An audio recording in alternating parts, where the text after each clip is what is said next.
Just want to check on the lengthy list there, especially wondering about what happened with Jalen and Andrew Whitworth.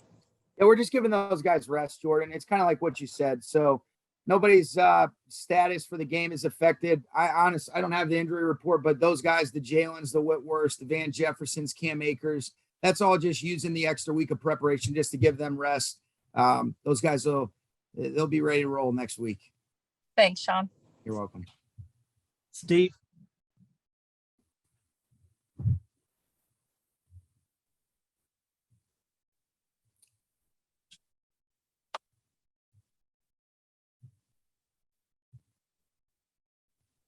Hey, okay, I lost you guys. Hey, we'll go with you, Kevin. Hi, Sean. Is there anyone on the team who you would point to as kind of an unsung hero, somebody who's made a vital contribution without maybe glamour or awards?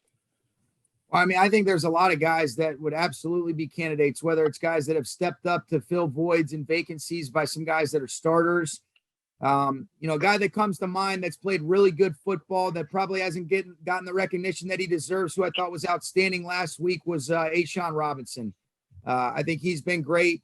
And I also thought, some of the unsung heroes were the way that our offensive line competed against an excellent front in the 49ers. So, those guys at the line of scrimmage, but Sean really stands out as a guy that stepped up and he's played really good football these last couple months.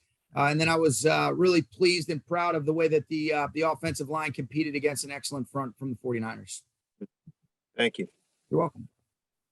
Nick. Hey, Coach. Just talking a little bit about, you talk about unsung heroes, but just talking about Ernest Jones and his return, his impact, especially all that he had to go through and still was able to return, for the playoffs and obviously in time for the Super Bowl, just what that means to you and just his progress and his tenacity to return to the field. Yeah, he's a great competitor, Nick. He's got so much upside. He's got so many great leadership traits and characteristics that just come natural to him. But he, as soon as he had that injury, he was working hard to get back out there.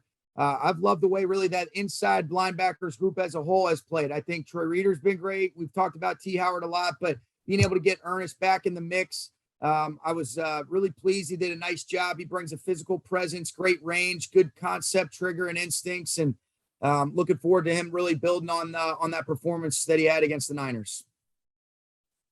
Gary. Oh, hey, Sean. Johnny Hecker, Rob Havenstein, and Aaron, I think, are the only three players that actually came out here in 2016, the year before you arrived. And you've obviously had them through this run. So just wondering if you can describe how you've seen each of those guys evolve in your time with them. And also what Matt Orzech has brought to the team this year. With Matt or Zach, say that again for me, Gary. You kind of cut out.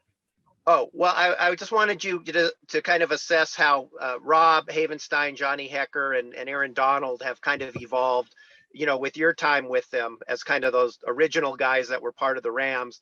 And then also wanted you to kind of just assess how Matt Orzech, what he's brought to the team. Orzech. I thought you said Matt or Zach. I'm like, okay.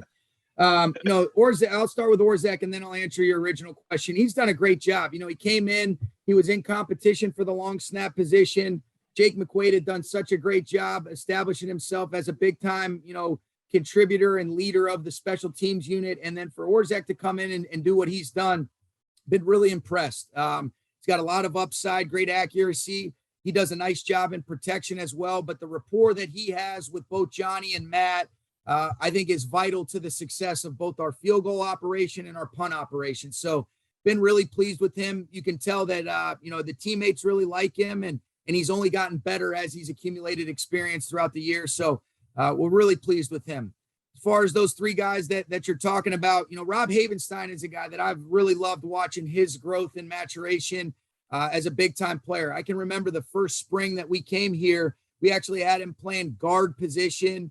And then he seamlessly moved back out to the natural spot at tackle. And I think he's been so productive. He worked through some injuries.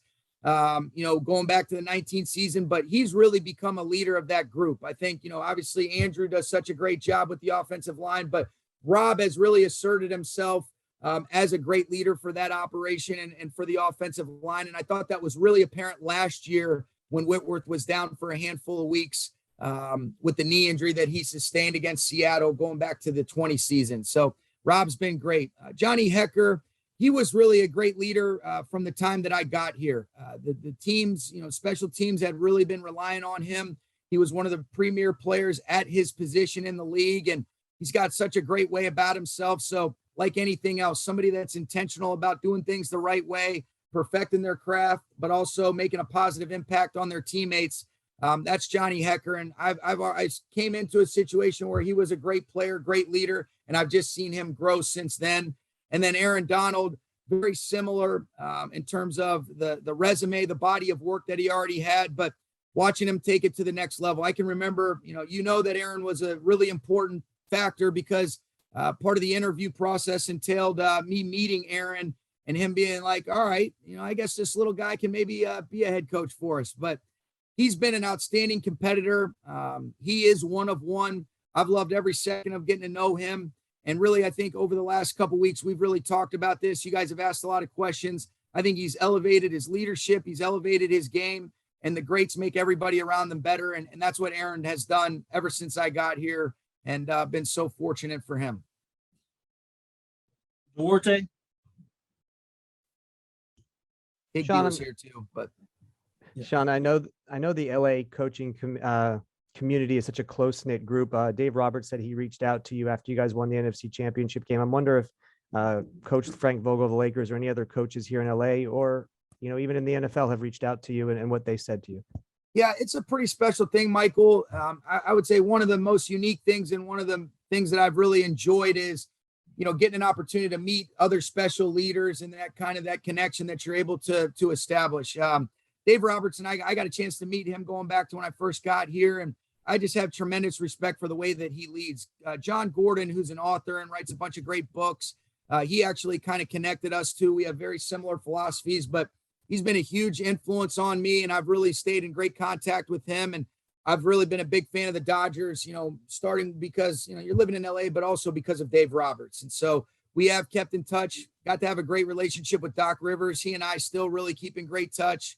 Guys like Brad Stevens, Nick Nurse. It's been a really cool thing, Michael, but the guys that I keep in touch with that are local coaches, Dave and I keep in, really good contact. And then, I know Doc's not here anymore, but Doc Rivers and I, he's been a huge influence on me as well. Thanks, Sean. Appreciate it. You're welcome. All right, listen, we'll get Tyler Dragon and then Steve Weishin. Hi, Sean. What did you glean from your last Super Bowl experience that you can kind of incorporate to this one? And then maybe what are some things that maybe you learned that you're like, maybe next time I get there, I won't do that again? Yeah, I think what I would say, Tyler, is it's a little bit different because we're at home. We truly do have kind of 2 weeks and not as many media obligations. So I think what you feel good about is, all right, using that previous experience as a way to allocate the way that we want to implement the game plan, keep it fresh, make sure guys are able to operate on the 13th with the quiet in mind, but making sure that we kind of space it out in a manner that it can be really digestible. That's probably the first thing. And then I think the next thing is making sure that you do a great job of seeing the game in live action, making any necessary adjustments that are required based on the different things that they want to try to prevent schematically to help put our players in the right spots. Steve? Hey, Sean, I saw that Higby was already listed as doubtful on the injury report, and just wanted to get your thoughts on how Kendall Blanton has especially stepped up the past 2 weeks. He's done a great job, Steve. I think, Wes Phillips does such a great job with that group, the clarity that he provides, the detail that position plays with, and all Kendall's done is just answer the bell. You look at, he catches a touchdown against the Bucs, and then he's catching a comeback as an isolated player on the backside of a 3-by-1, versus one of their starting corners in the Bucs. And so competed well in the run game. And then when Tyler went down against the 49ers, he did a great job. There were some things that we felt really good about getting the tight end involved. And You know, you just talk about the ability to execute and deliver when your number is called, and Kendall did that. I also thought he showed really well in the run game. You could see he's got such a big surface and a big frame that he can cover guys up and stay connected and run his feet through contact, but been really pleased with him. He did an excellent job. And I think that confidence that he's built up over the last couple of weeks, if Tyler isn't able to go, will serve him well, that he knows he belongs and can do a great job if his number's called.